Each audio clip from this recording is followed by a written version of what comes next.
Louvado seja nosso Senhor Jesus Cristo, para sempre seja louvado. Meus queridos e amados irmãos, hoje é 8 de setembro, a igreja celebra a natividade da bem-aventurada Virgem Maria. É uma festa nesta segunda-feira. E as leituras vêm trazer exatamente as profecias e também a missão da Santíssima Virgem Maria.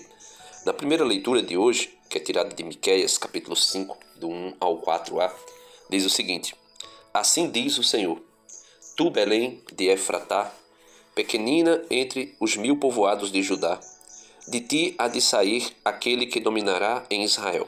Isso aqui é Jesus, falando de Jesus. Sua origem vem de tempos remotos, desde os dias da eternidade. Então veja, a origem de Cristo é de tempos remotos, é desde a eternidade. Ou seja, isso aqui já diz que Jesus é Deus com o Pai, é eterno, que não tem uma origem humana. Ele é gerado na eternidade pelo Pai. Então, ele é eterno. Deus deixará seu povo ao abandono, até ao tempo em que uma mãe dar à luz. E aqui já vem falando da profecia da Virgem Maria que daria à luz ao Messias. Veja, Deus deixará o seu povo ao abandono, significa dizer que Deus vai deixar o povo realmente ao abandono, né? Vai enviar profetas? Sim, vai enviar profetas, mas não é o Deus mesmo que estará com eles. Por exemplo, no Gênesis, antes da queda do homem, é dito que Deus visitava o homem todo fim de tarde. Ou seja, Deus mesmo em pessoa, né? O Pai eterno em pessoa se relacionava com o casal da origem, Adão e Eva, com os nossos primeiros pais. Depois que Adão e Eva pecou, Deus afastou-se, porque pós-queda o homem tinha perdido os dons preternaturais, ou seja, a ciência perfeita, a fé perfeita, a imortalidade, né? O homem não iria morrer antes da queda, mas por ter pecado, veio também, por consequência, a morte física e a morte espiritual, a separação de Deus e também a morte física, a morte biológica, a morte do corpo. E a partir daí, Deus deixa o homem no abandono e manda apenas profetas, homens de Deus, se revela de forma parcial, como por exemplo se revelou a Moisés, mas não plenamente como era na origem, no Adão, com Eva e Adão no Éden, né? E é dito, Deus deixará seu povo ao abandono, até ao tempo em que uma mulher der à luz. Veja, uma mulher der à luz. Quando é o tempo que a mulher dá à luz? É na plenitude dos tempos, como diz o apóstolo São Paulo na carta aos Gálatas, capítulo 4, versículo 4.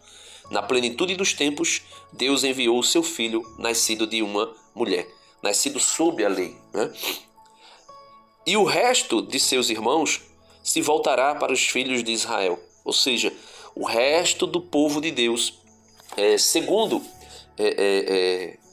uma tradição antiga, é dito que esse resto do povo, né, o resto dos irmãos, seria os judeus, né? Os judeus que voltam podem ser os israelitas do Reino do Norte, né? A união entre os dois, ou os judeus depois de um desterro previsto, né?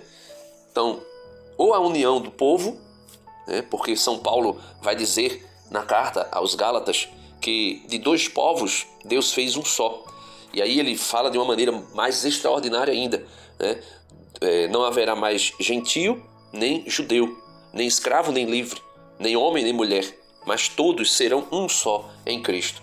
Ou os judeus que voltam, né, da diáspora, né? Mas não vamos aprofundar nesse tema. E o resto de seus irmãos se voltará para os filhos de Israel.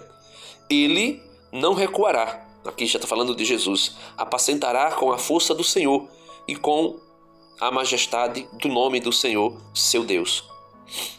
Os homens viverão em paz, pois ele agora estenderá o poder até os confins da terra. E ele mesmo será a paz. Isso é bem interessante. É por isso que nós celebramos a Natividade né, de Nossa Senhora. Mas o que é essa festa, né? Em resumo, a festa comemora o nascimento da Virgem Maria, aquela que Deus escolheu desde toda a eternidade para ser a mãe do Salvador, como nós vimos.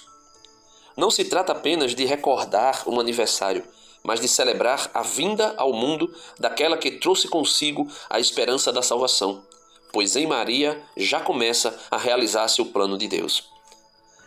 A tradição cristã, presente em escritos antigos como o Proto-Evangelho de Tiago, narra que seus pais são Joaquim e Santa Ana.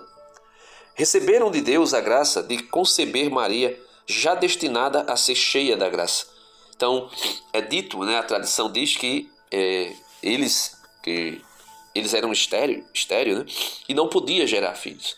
Mas depois que Joaquim passa um período em oração no deserto, ele tem a graça, né, recebe a graça de Deus de conceber Maria, que já foi destinada a ser cheia da graça, a ser plena da graça. Essa festa é antiga no Oriente, a partir do século VI, e foi introduzida no Ocidente por volta do século VII ou VIII em Roma. A liturgia desse dia convida a igreja a alegrar-se, porque com o nascimento de Maria já se anuncia a vinda de Jesus Cristo, o Sol da Justiça. Em resumo, a Natividade de Nossa Senhora é a festa da esperança e da preparação para a plenitude da salvação que acontece em Jesus Cristo. Então, meus amados irmãos, aí nós podemos ver o Evangelho, que é a concretização, né, de por que Nossa Senhora foi escolhida antes da fundação do mundo, né, para ser a mãe do Redentor. Porque dela viria o Salvador. Veja, Evangelho segundo São Mateus, capítulo 1, versos do 1 ao 16, depois 18 ao 23. Livro da origem de Jesus Cristo, filho de Davi, filho de Abraão. Abraão gerou Isaque, Isaque gerou Jacó, Jacó gerou Judá e seus irmãos. Então veja que aqui nós podemos já ver a genealogia de Jesus, onde vai mostrar que Jesus tem a origem, aqui em São Mateus fala filho de Davi, né? Porque havia uma promessa de que ele reinaria, né, sobre o trono de Davi. Ele seria um descendente de Judá, né, da tribo de Judá. Aí nós podemos ver já a origem de Jesus desde Davi, São Mateus coloca. Mas se nós fôssemos ler a origem em São Lucas,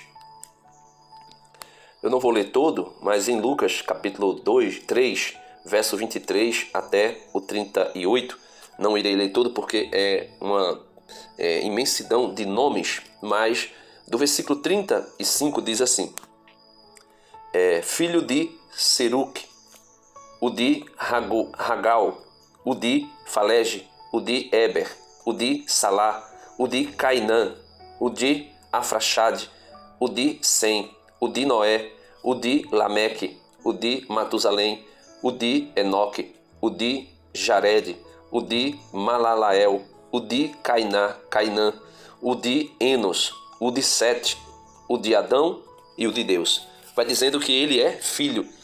Versículo 38, de Enos, o de Sete, terceiro filho de Adão e o de Deus. Vai dizer que a origem é divina, a origem é de Deus, ele é filho de Deus.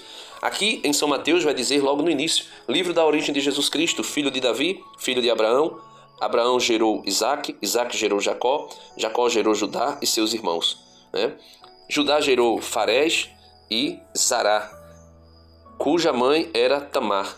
Farés gerou Esron, Esron gerou Arã, Arã gerou Aminadab, Aminadab gerou Naasson, Naasson gerou Salmão, Salmão gerou Boaz, cuja mãe era Raabe, Raabe gerou Obed, cuja mãe era Rute, Obed gerou Jessé, Jessé gerou o rei Davi, Davi gerou Salomão, daquela que tinha sido a mulher de Urias. Salomão gerou Roboão, Roboão gerou Abias, Abias gerou Asa, Asa gerou Josafá, Josafá gerou Jorão, Jorão gerou Osias, Osias gerou Joatão, Joatão gerou Acais, Acais gerou Ezequias. Ezequias gerou Manassés, Manassés gerou Amon, Amon gerou Josias, Josias gerou Jaconias e seus irmãos, no tempo do exílio da Babilônia.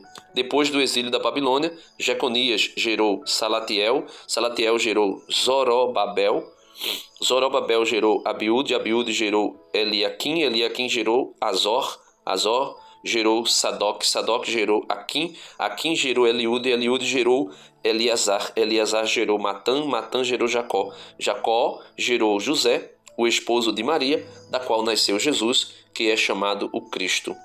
A origem de Jesus Cristo foi assim. Maria, sua mãe, estava prometida em casamento a José e antes de viverem juntos, ela ficou grávida pela ação do Espírito Santo. José, seu marido, era justo e, não querendo denunciá-la, resolveu abandonar Maria em segredo. Enquanto José pensava nisso, eis que o anjo do Senhor apareceu-lhe em sonho e lhe disse: José, filho de Davi, não tenhas medo de receber Maria como tua esposa, porque ela concebeu pela ação do Espírito Santo. Ou seja, Maria foi escolhida antes da fundação do mundo para se tornar a mãe do Redentor. E o filho que nasceu dela, como diz aqui São Lucas, José, filho de Davi, não tenhas medo de receber Maria como tua esposa, porque ela concebeu pela ação do Espírito Santo. Ela dará à luz um filho e tu lhe darás o nome de Jesus, pois ele vai salvar o seu povo dos seus pecados. Tudo isso aconteceu para se cumprir o que o Senhor havia dito pelo profeta. Eis que a virgem conceberá e dará à luz um filho. Ele será chamado pelo nome de Emanuel, que significa Deus está conosco. Ou seja, meus irmãos, celebrar a natividade de Nossa Senhora não é celebrar aquilo do que nós somos acusados, da divinação, do endeusamento, da idolatria a Maria. Não, ao contrário, é celebrar o início da plenitude da salvação que estava para chegar na humanidade. Ela foi escolhida para ser a mãe do Redentor, para ser a mãe do Filho de Deus, para ser a mãe do Emanuel, do Deus conosco, aquele que nos salvaria. E por isso, ele, na plenitude dos tempos, veio dela, a mais pura de todas as criaturas, a mais bela de todas as criaturas, aquela que Deus escolheu para ser a mãe do seu Filho. E que privilégio, né? Que privilégio para Maria, que privilégio para nós sabermos que dentre as filhas de Judá, uma foi cheia da graça, uma foi agraciada antes mesmo de nascer para ser a mãe do Redentor. Amém. Deus abençoe a todos e que viva Cristo Rei, salve Maria e salve Roma.